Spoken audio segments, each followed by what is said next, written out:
Bom dia, na graça e na paz do nosso Senhor e Salvador Jesus Cristo. Vamos a mais um capítulo em nossa jornada pelas Escrituras. Nossa leitura hoje encontra-se no livro de 1 Samuel, capítulo de número 5, que na nova versão Almeida atualizada diz assim: Os filisteus tomaram a arca de Deus e a levaram de Ebenezer a Asdod. Os filisteus tomaram a arca de Deus e colocaram no templo de Dagom, ao lado da imagem de Dagom. Quando os moradores de Adod se levantaram de madrugada no dia seguinte, eis que Dagom estava caído com o rosto em terra diante da arca do Senhor. Eles pegaram a imagem de Dagom e a puseram de volta no seu lugar. Levantando-se de madrugada no dia seguinte, pela manhã, eis que Dagom estava caído de bruços diante da arca do Senhor. A cabeça de Dagom e as suas duas mãos estavam cortadas e encontravam na soleira da porta. Apenas o tronco dele estava inteiro. Por isso, os sacerdotes de Dagom e todos os que entram no seu templo em Asdod não pisam na soleira da porta até o dia de hoje. Porém, a mão do Senhor castigou duramente os moradores de Asdod e os assolou e os feriu com tumores, tanto em Asdod como nos seus arredores.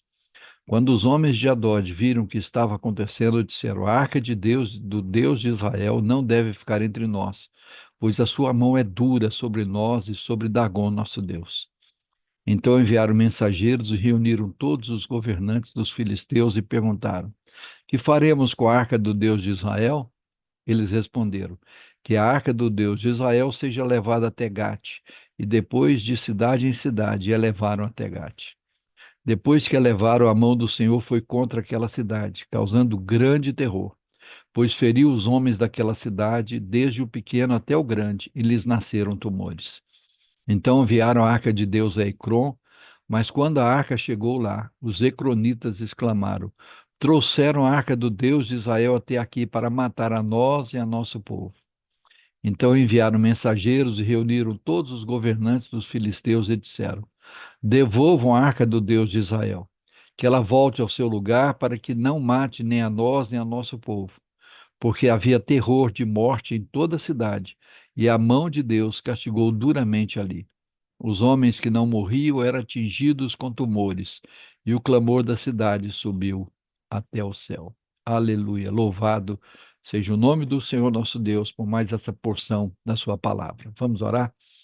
Pai querido, em o nome do Senhor Jesus Cristo de Nazaré, o nosso Senhor, o nosso Salvador, o nosso Redentor, aquele que vive e reina para sempre, aquele que tomou a forma de servo e habitou entre nós, tendo uma vida de obediência total ao Senhor, e que a si mesmo se ofereceu por sacrifício vivo, santo e agradável ao Senhor, para a remissão dos nossos pecados. Ou como diz João o Batista, Cordeiro de Deus que tira o pecado do mundo. A ti toda a honra, toda a glória, todo o louvor.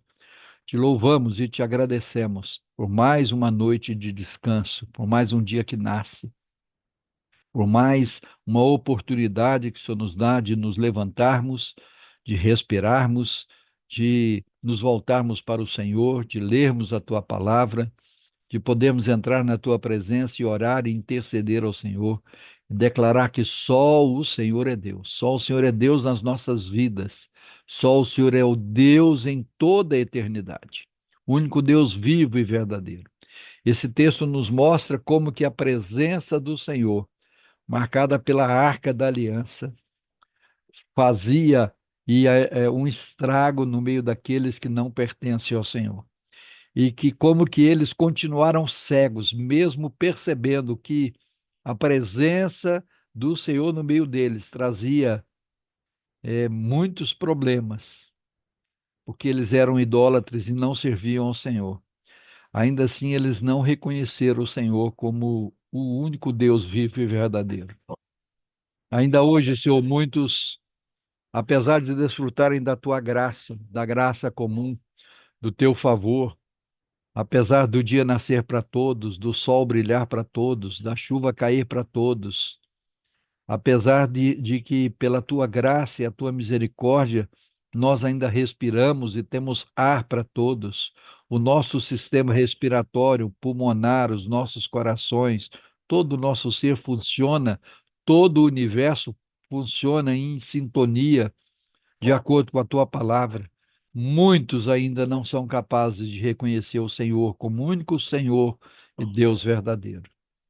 Por isso nós te louvamos, porque um dia o Senhor nos encontrou e abriu a nossa mente para que pudéssemos enxergar ao Senhor como único Deus vivo e verdadeiro e a Jesus Cristo, seu Filho, como nosso único Senhor e Salvador, Redentor, aquele por quem nós vivemos, nos movemos e existimos.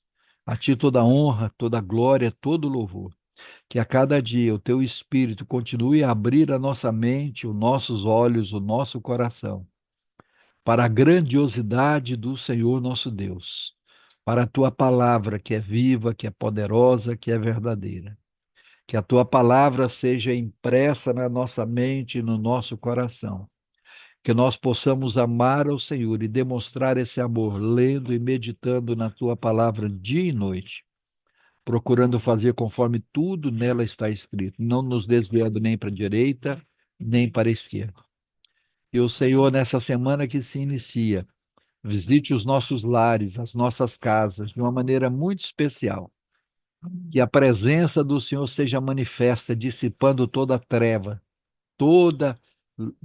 sejam dispersas do nosso meio, porque a luz de Cristo brilhe em nós, apesar de nós e através de nós. Que o Senhor alcance os nossos entes queridos que ainda não te pertencem, que eles possam ser encontrados pelo Senhor, transformados pelo Senhor, regenerados pelo agir sobrenatural do Senhor, que haja salvação, que haja conversão, que haja perdão e reconciliação, e tudo isso para a honra e glória do teu nome. Clamamos ainda pelos nossos enfermos, que o Senhor visite os nossos enfermos, quer estejam nos hospitais, nas UTIs ou mesmo nos seus lares, que eles possam ser visitados pelo Senhor e ser curados para a honra e glória do teu nome. Clamamos por aqueles que estão em trevas na sua alma, pessoas que estão aflitas, angustiadas, deprimidas, cheias de transtornos, cheias de desânimo, de desesperança, que o Senhor venha sobre elas, trazendo da tua paz, do teu conforto, se revelando a cada uma delas.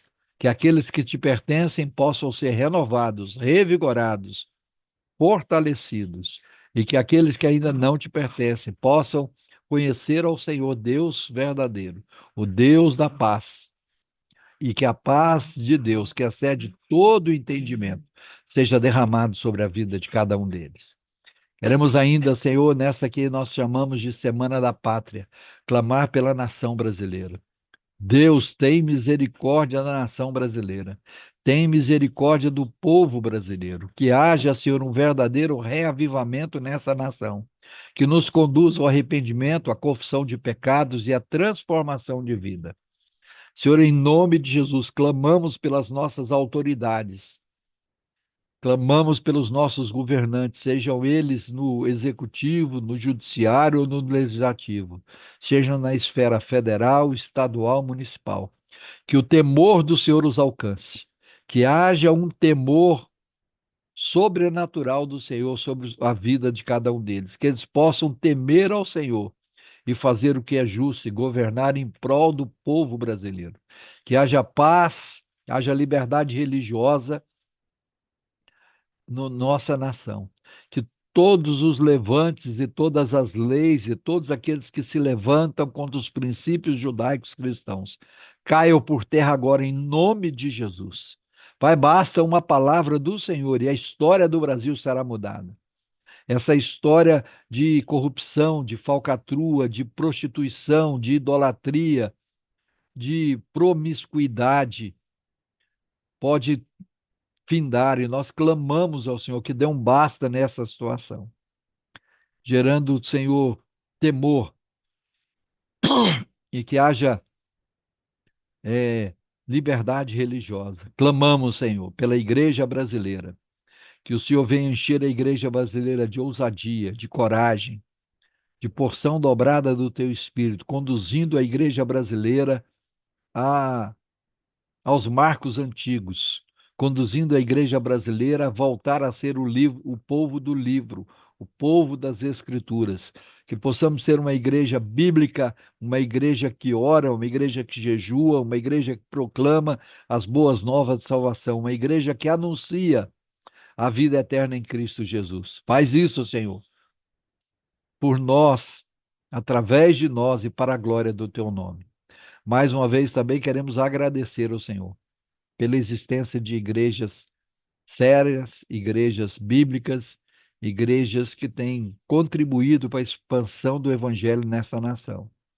E fazemos menção da Igreja Cristã Evangélica do Brasil, que no último dia 25 completou 123 anos de existência. Uma igreja que tem no seu DNA, na sua formação, a obra missionária. Que nós jamais percamos esse ardor missionário, esse ardor de proclamar as boas novas de salvação.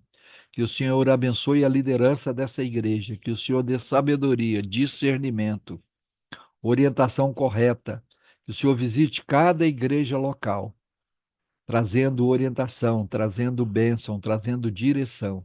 Que o Senhor abençoe aquelas igrejas que estão em processo de sucessão pastoral.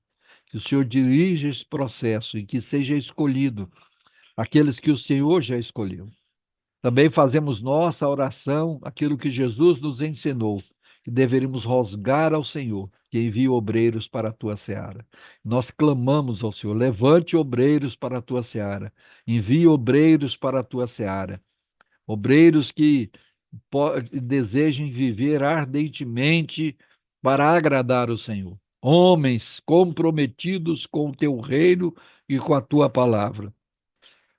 Que o Senhor os levante, o Senhor os capacite e use para a glória do teu nome. Nós oramos agradecidos, no único nome pelo qual importa que sejamos salvos, o nome de Jesus Cristo de Nazaré, o nosso Senhor, o nosso Salvador.